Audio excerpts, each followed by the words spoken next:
Pak Gibran dan kemudian akan ditanggapi. Waktu Anda 1 menit untuk bertanya. Terima kasih Pak Gibran. Pak Gibran ini telah berhasil menjadi wali kota sekaligus pengusaha yang sukses.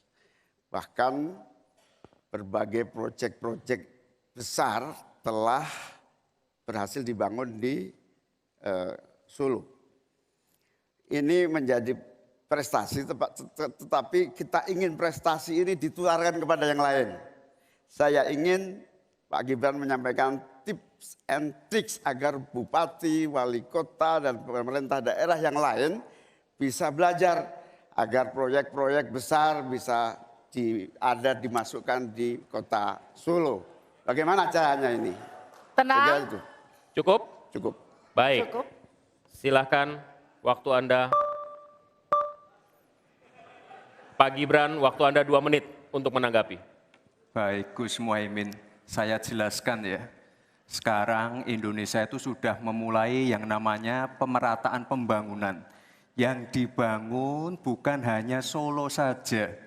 53% investasi kita sudah ada di luar Jawa. Kalau kita pengen fair ya Gus,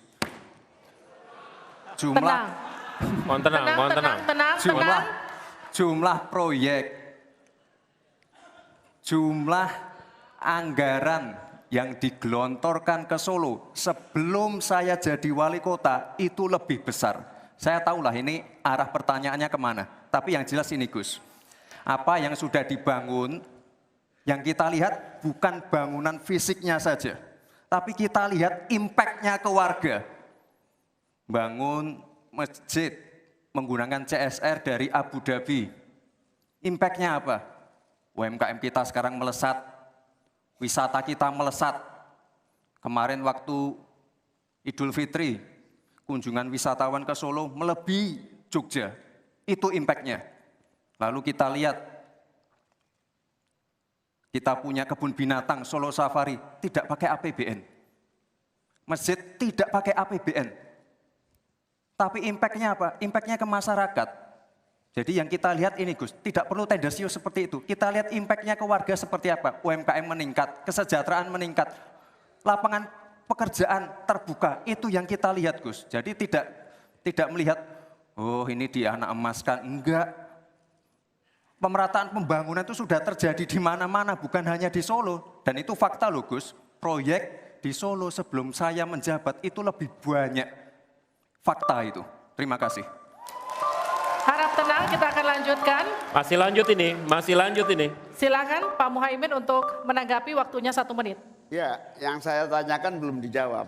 Saya itu tanya tips and triknya agar investasi ataupun proyek-proyek besar bisa di sana.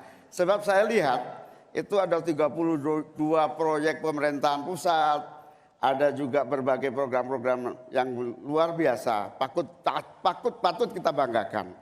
Dibandingkan dengan misalnya Kota Madiun yang hanya 11%, Cirebon hanya 7%, Tasikmalaya. Kita ingin triknya apa? Sehingga akses pendanaan pembangunan itu bisa bersifat adil dan merata. Bukan hanya di satu kota, tapi berada di seluruh. Kita lanjutkan. Ini yang menjadi catatan saya adalah keadilan dalam melaksanakan APBN. Kalau kita jadi pemerintah pusat nanti, tugas kita adalah membagi secara adil seluruh proyek-proyek nasional kita. Cukup. Silakan Pak Gibran untuk menanggapi. Waktunya 1 menit, silakan. Mohon tenang. Baik Gus, saya jawab lagi. Sebelum ada proyek dari pusat masuk, kita ya, para wali kota ya harus menyiapkan yang namanya readiness kriteria. Kalau nggak ada itu, nggak mungkin proyek itu masuk. 2, kita sebagai wali kota harus menyiapkan hal-hal non-teknis.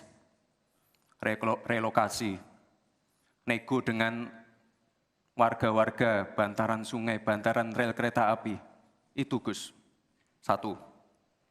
Lalu kita juga harus berkolaborasi, tidak semuanya pakai APBN.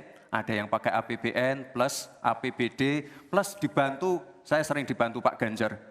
gubernur saya. Ini kolaborasi, jadi tidak semuanya APBN, ini kolaborasi, ada CSR juga, ada BUMN juga, ini kolaborasi. Dan sekali lagi sebelum itu masuk, kami para wali kota menyiapkan readiness kriteria, itu. Jadi ya saya kira ini cukup fair, Gus. Ayo mana Baik. pendukung? Tenang. Apresiasinya.